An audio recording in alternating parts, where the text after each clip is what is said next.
1945, and the war was 1 million men old.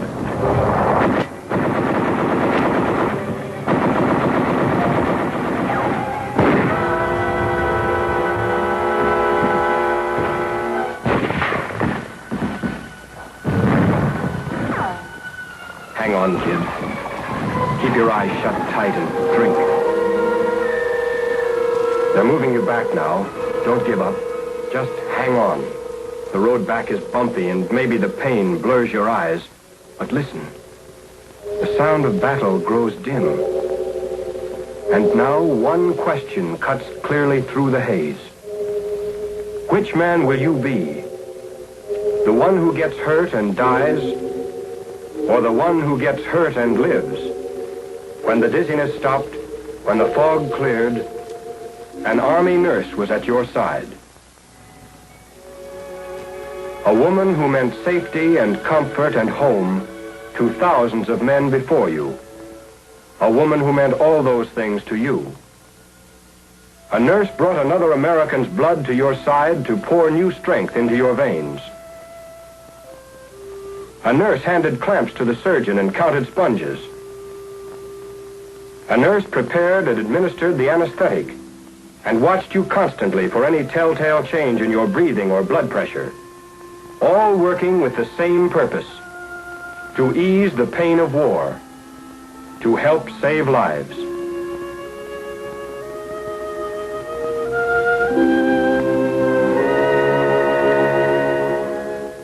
The preparation for the moment that would bring the Army nurse to your side began months before back home in the United States.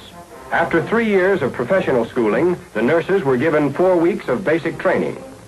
In those early days, perhaps the nurse wondered why she had to sit through seemingly endless classes and submit to rigid discipline.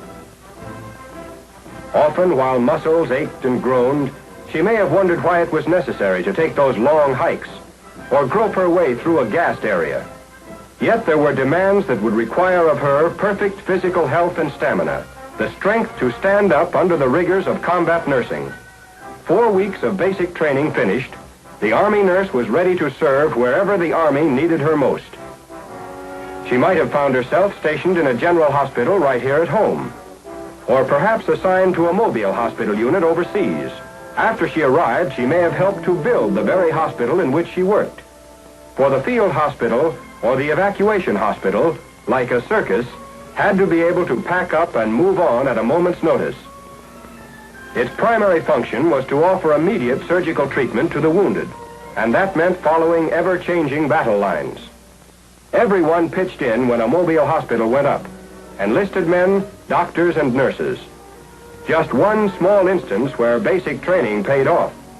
Those muscles, toughened and hardened during the 4 weeks of basic back home, were equal to the job. In the field, the Army nurse lived roughly and worked gently. There was no glamour, and her life was far from spectacular. She slept under hastily pitched canvas, on a GI cot, under GI blankets. She trained her mind to act as an alarm clock, because time was important. A wasted moment might have meant a wasted life. She lived a life completely stripped of luxuries, and yet she asked for no more luxury than a patient's smile when his pain was eased.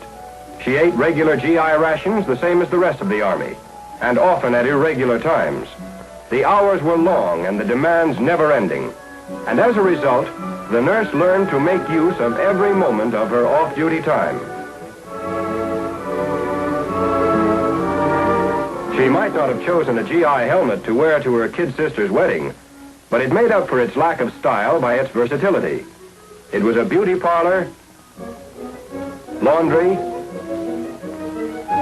cooking pot,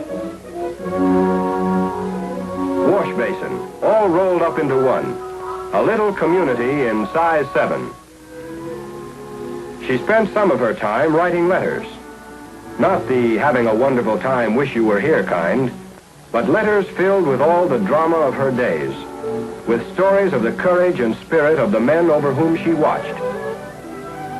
A few moments could always be found for prayer. others for lounging about talking of home.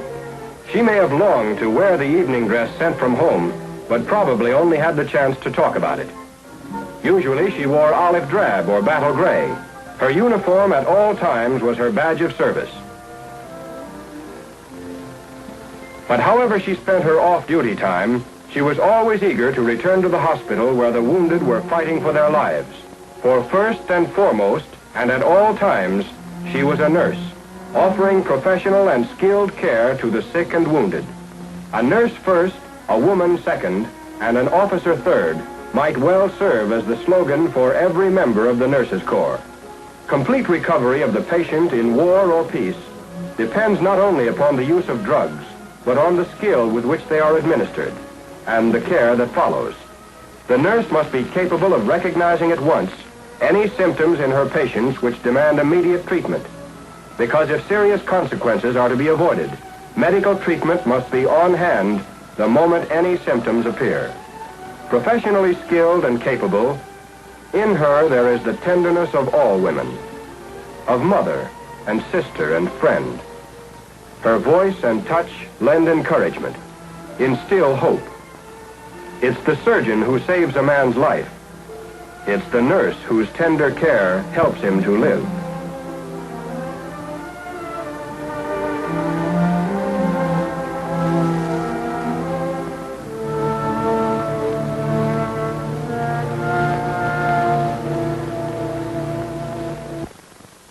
The crisis past, patients begin to sleep again. The pain is just a bad memory. The field hospital, a stopover to give them immediate surgical treatment as soon as possible after they were wounded, had done its job.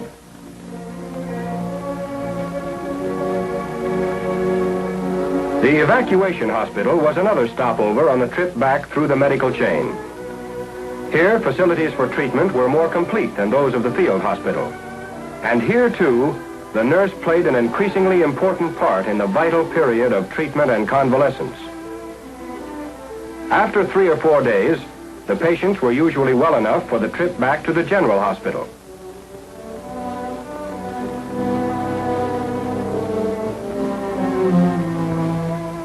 Trains waited for them, hospital wards on wheels.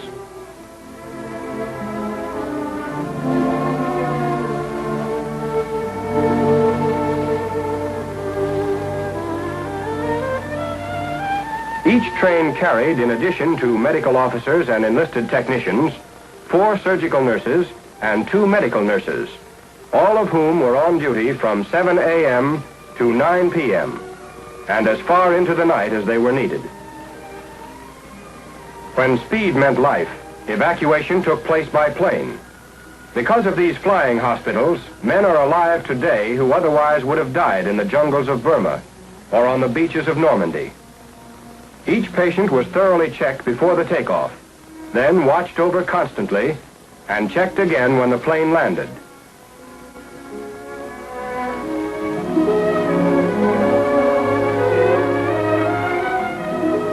While in the air, the flight nurse was in complete charge, ready to handle every emergency and doing everything a doctor would have to do, except operate. Air evacuation was difficult and required specialized skill and training. The flight nurse had to be prepared for the unexpected. For the next moment, it might have and often did happen. At the General Hospital in the theater of operation, other skilled teams of surgeons and nurses stood ready to take over where the frontline hospitals left off. Whether a hospital is under canvas out in the field or in a solid structure in a city, its routine, like the nurse's routine, doesn't vary, and its principal aim remains fixed: to offer the best possible medical care to the sick and wounded. Nurses sterilized the operating equipment, the surgical gowns and gloves, prepared drugs, laid out the instruments which the doctor needed for his next operation, and kept accurate records of each patient's history and progress. While in a civilian hospital, the ratio is usually 1 nurse to every 3 beds. In an Army hospital, it is always many times that number. To help lift the burden from the nurse's shoulders, Enlisted technicians trained in special schools are assigned to work under her direct supervision. One of her biggest jobs is to teach these technicians both in the classroom and in the hospital wards. This means added responsibility for the nurse, for although she has less personal contact with her patients, she has to direct the activities of the personnel assigned to her so that the treatment and well-being of her patients is assured. Relaxation and entertainment are an important part of medical treatment. To this general hospital overseas came an all-star show, and the Army nurse shared the fun with her patients, to whom the sound of laughter from home often meant more than medicine.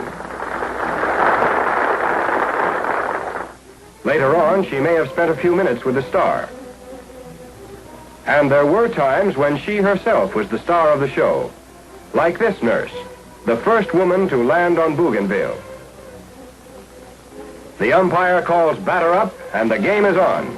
Army versus Army, as the nurses play the wax.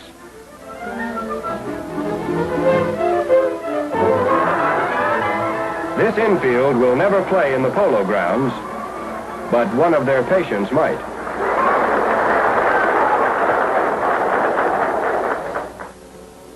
Off duty for a while, some nurses strolled through the streets and buildings of ancient cities. Others preferred a round of golf, or a swim somewhere if the weather was right. Then it was always back to duty, back to the sick and wounded, back to the hospital, around which the life of an Army nurse revolves.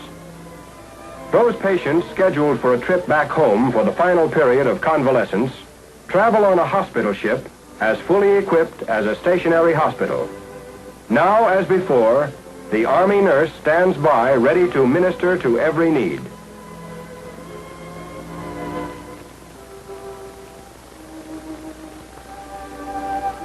Next stop, a debarkation hospital.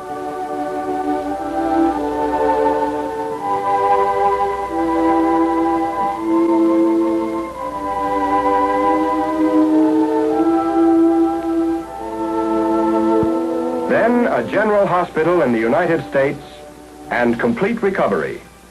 And this is the end of the long chain of evacuation, the general hospital back home. Here the Army nurse works patiently with her hands, her head, and her heart. Here she gently guides men back to the way of life they fought to protect. Although she might have volunteered to serve overseas, although she might chafe at what she considered the inactivity of working in a hospital in the United States or Alaska or Panama, the Army nurse soon learned that a battle line was wherever a soldier was stationed. What words of praise can measure up to these women whose very lives are given to nursing sick and wounded men? 1 million sick and wounded men, back to life and health.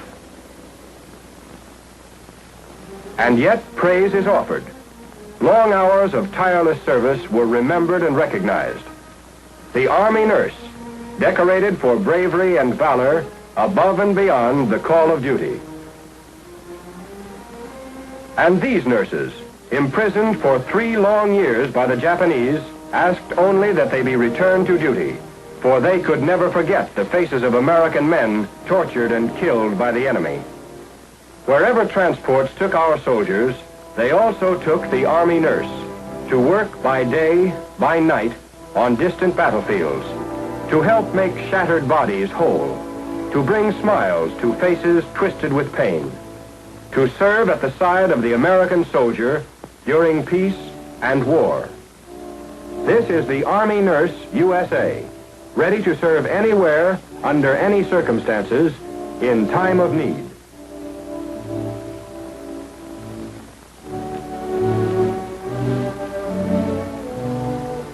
During the past 4 years, 57,000 graduate registered nurses have served with the medical department of the Army. For us, the war is not yet over. Many nurses are still being sent to overseas theaters to care for American soldiers.